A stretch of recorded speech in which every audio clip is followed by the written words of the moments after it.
When Judge Raquel West steps into her courtroom, the truth always comes to light. Whether defendants accused of physical altercations or those involved in identity theft, she doesn't just issue rulings. She teaches accountability. And today's session proves exactly why no one walks out of her courtroom the same. Good morning. Are you Caprina Swan? Yes, ma'am. And Ms. Swan, the best you can, please raise your right hand. Do you swear or affirm the testimony you're going to give in this hearing will be the truth, the whole truth, and nothing but the truth? Yes, ma'am. Thank you. You can put your hand down. And Ms. Holmes, will your client waive the formal reading of the motion? She will, Your Honor. Ms. Swan, in cause number 24, DCCR 1362, I have a motion to revoke your unadjudicated probation. Shows that you were placed on probation October 29th of 2024, and that was for the offense of aggravated robbery, and that was a 5-year deferred probation. Is that correct?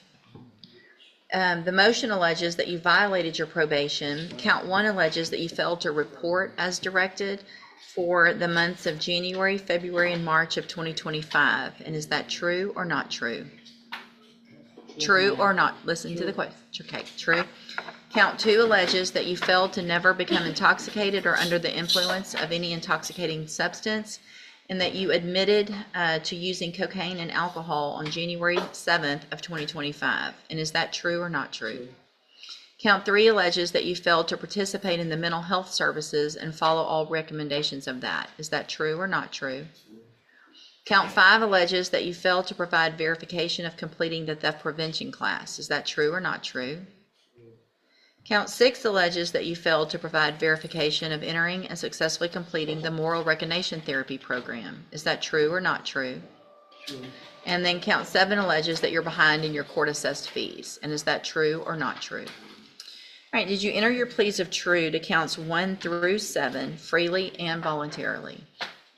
Yes, ma'am. And did you plead true to those counts because they're all actually true? Yes, ma'am. All right, then I'm going to find that you entered your pleas of true to counts 1 through 7 freely and voluntarily. Find those counts true.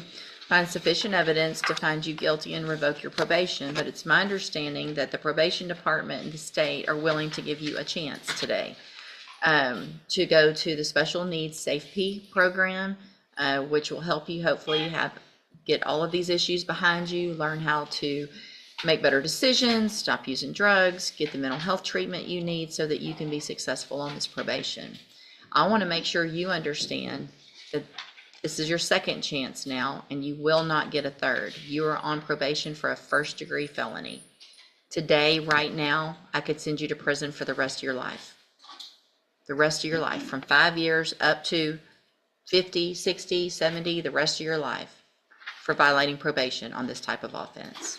So you need to take advantage of everything that they teach you, because when you get out of SafeP, you'll have aftercare, you'll have people to help you, find places to live and all of that. But it's going to be up to you to take advantage of those things. Do you understand? Yes, ma'am. All right. I'm also going to, because you didn't report and because this is going to take some time, I'm also going to extend your probation for a period of 2 years. So you're now on a 7-year probation instead of a 5-year probation. Now, every single person who's on probation in my court and any court can get off their probations early if they do everything they're supposed to. So it doesn't have to be 7 years, but it would take you getting everything in line real quick and doing everything right. Do you understand? Yes, ma'am. All right, good luck to you, ma'am. You can go back with the bailiff. They're going to get some paperwork for you to sign about SafeP. You need to sign that when they get it to you. Thank you, Your Honor. Thank you. We thought about, somebody even brought up, I think it was Anna, said, do you want to call? Yeah, I would have welcomed the call. I know you would have. But that's- Good morning, sir. You Winfrid Lamont? Yes, Your Honor. And Mr. Lamont, Mr. Fitzgerald is here on behalf of Mr. Chandler. You're charged with evading arrest or detention with previous convictions and unauthorized use of a vehicle. And Mr. Fitzgerald, what is the announcement? See that one of the cases is a little newer, but where are y'all on discovery or? Discovery available some time ago. In fact, my notice was filed and came back in March the 13th of this year. I made discovery available and also extended an offer by email on both cases. All right, so what I'm going to do, Mr. Fitzgerald, is I'll reset the case one more time. This will be the final reset. Yes, sir. So you need to get with Mr. Chandler, figure out go through all the discovery, come visit with your client, and let's have an announcement next time whether or not it's going to be worked out or if it needs to go to trial, okay? Thank you. Thank you. Yes, sir.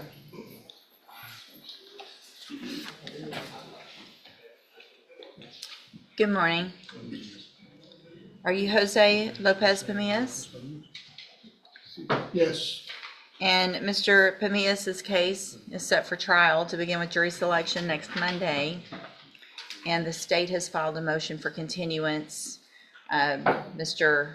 Coleman is a special prosecutor and specially set for sentencing part of that trial next week. Is that correct? That's correct, Judge, in Hardin County. Ms. Perazzo, what is your position? Your Honor, of course, I'm going to object to the continuance. My client has been incarcerated for a very long time. This case has been reset multiple times. I understand Mr. Coleman's position, but we're ready to proceed. So All right. if we could get this specially set as well. No. Well, no, it's not at that point yet. Okay. I am going to grant the motion for continuance. Obviously, because Mr. Pomez is in custody, I will do my best to try to get it reset as quickly as we can. Obviously, it's an older case and he's in custody, so I'll do the best we can to get it tried as quickly as possible. Yes, ma'am. Yes, sir. Thank you. You can go back with the bailiff. Thanks, Ruben.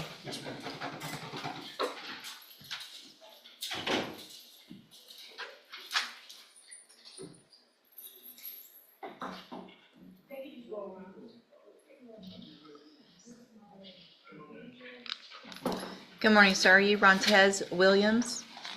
And Ms. Holmes, will your client waive the formal reading of the indictment? He will, Your Honor. Mr. Williams, in cause number 22-40090, you're charged with a third-degree felony offense of fraudulent use of identifying information from January 20th of 2022. And how do you plead to that charge? Speak up, please. Are you pleading guilty freely and voluntarily? And are you pleading guilty because you actually did what they've charged you with? I have here on the computer some documents that have your signature on them that the state has marked as exhibit number 1. Before you sign these, did you go over them with the agreement that you've made with the district attorney that you will be waiving or giving up any right to appeal? Speak up. Yes. She has to hear you too over here. All right, they're just taking everything down.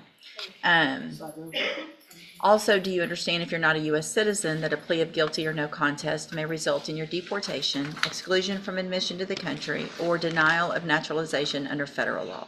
Yes. State tenders number 1. No objection. It's admitted. Is there any evidence that Mr. Williams is not competent? No, Your Honor. All right, sir, I'm going to find that you entered your plea of guilty freely and voluntarily, find that you're mentally competent and you understand the nature and the consequences of your plea, find sufficient evidence to find you guilty, and at this time find you guilty of fraudulent use of identifying information, sentence you in accordance with your agreement to a term of 5 years in the institutional division of the Texas Department of Corrections. You will receive credit on that sentence for any time that you've been in custody that the law gives you the right to receive. I'm handing you the trial court certification that shows this was an agreement that I followed, and so you have waived your right to appeal.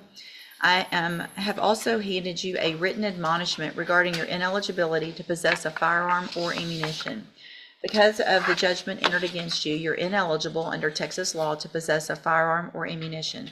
Possession of a firearm or ammunition could lead to charges against you.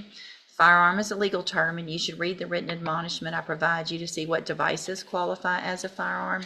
If you have questions about the laws that make you ineligible to possess a firearm or ammunition, or about how long that lasts, you can talk to Ms. Holmes, all right? Good luck to you, sir. You can go back with the bailiff. If you find these real courtroom moments as insightful as we do, don't forget to subscribe and turn on notifications. We bring you new, real cases every week from courtrooms across the country. Mr. Harmon, in cause number 24, DCCR 1612, you are charged with a second-degree felony offense of assault of a peace officer from July 9th of 2024, and how do you plead to that charge? Are you pleading guilty freely and voluntarily? Speak up, please. Yes, sir. And are you pleading guilty because you actually did what they've charged you with? Yes, sir. I have here on the computer some documents that have your signature on them that the state has marked as exhibit number 1. Before you sign these, did you go over them with Ms. Holmes? Do you fully understand them? And do you understand, if I follow the agreement that you've made with the district attorney, that you'll be waiving or giving up any right to appeal? And it looks like the agreement that you've reached is for a 5-year deferred adjudicated probation. There would be a $500 fine, and you would be required to follow all of the rules and conditions of probation. Is that your understanding? Also, do you understand, if you're not a U.S. citizen, that a plea of guilty or no contest may result in your deportation, exclusion from admission to the country, or denial of naturalization under federal law? Speak up. State tenders number 1. No objection. It's admitted. Is there any evidence that Mr. Harmon is not competent? No, Your Honor. All right, sir, I'm going to find that you entered your plea of guilty freely and voluntarily. Find that you're mentally competent and you understand the nature and the consequences of that plea. Find sufficient evidence to find you guilty. However, I'm going to reset your case so that the probation department can do a pre-sentence report. That'll give me more information about you and your case, and then we'll come back later for sentencing. Mr. Nichols, what's the state's position with regard to bond? I do have one concern, Your Honor.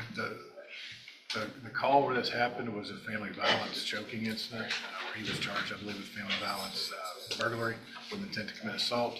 Those cases were not pursued by the complainant, so they're not pending or anything. But if he gets released, I just want some kind of safeguards in place. Well, they didn't file the cases, and then I don't know that I can. Where are you gonna live when you get out, Mr. Harmon? I was living with some people that was just friends with. I cannot I understand was you. living with some people that was just friends with, Right, and my mother. So that's why I was going back to. but that's where all this happened? No. No, this is a different place. Okay. So if I let you out today, I want to, what's the name of the friends that you're saying that you're gonna live with? Iron Woods. Say it again? Iron Woods. Arlie? Iron Lee Woods. Iron? How do you spell Please it? spell the first name. IRAN. Gotcha. Last name Woods? Yes, ma'am. Okay. So at least while this is pending, if I let you out today, I'm ordering that you live with them and not at the other place where all of this happened. Okay? Maybe later, if everything's going well and you want to have some relationship with whoever this was, I'll get more information about that in that pre-sentence report. We can talk about it at sentencing. But what I'm going to do today, because of your plea for probation, is I'm going to reduce your bond in your case to $1,000. So if you're able to make that bond, there's a couple of things that are very important. The first thing is that if you make the bond, you go directly to the probation department so they can start that interview process for your pre-sentence report. If you don't go there and do that, then you run the risk of me not accepting this plea agreement and things could be much worse. You understand? Also, a condition of that bond is that you are going to live with Iron Woods. No one else until either I give you permission or we discuss it again. You understand? Also, if you are arrested for anything, if you make that bond and you're arrested for anything before you come back for sentencing, obviously things could go. I don't have to accept this agreement. Okay? All right. See you at sentencing. Thank you, Your Honor. Thank you, Mr. Nichols. Okay.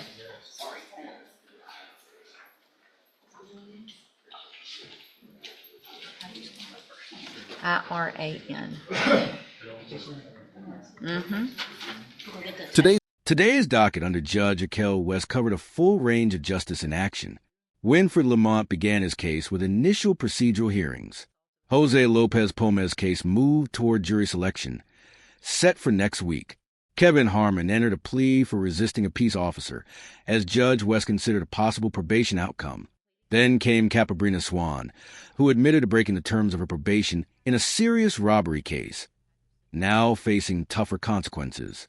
Finally, Rontazy Williams appeared before the judge, pleading guilty to identity-related fraud, closing the day with a firm reminder that choices have consequences.